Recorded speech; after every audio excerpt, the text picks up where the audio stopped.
Babybel po at seaweed. Ito yung ating seaweed. Ang flavor niya ay wasabi.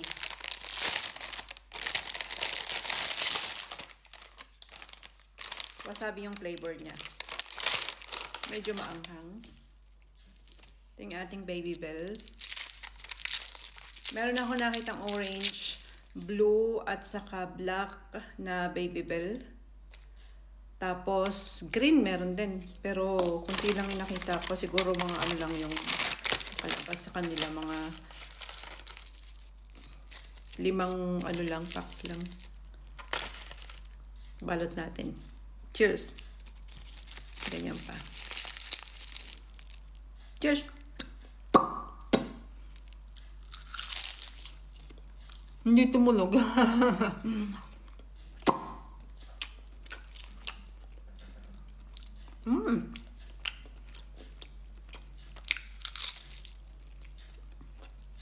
Parang na-try ko na din ito dati ah.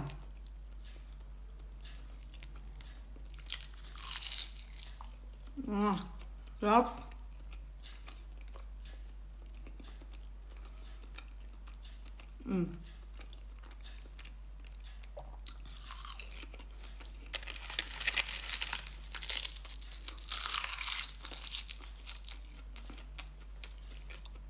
Ten out of 10. Try nyo. Kahit anong flavor ng seaweed. Merong kasing barbecue, merong original, merong ito nga wasabi.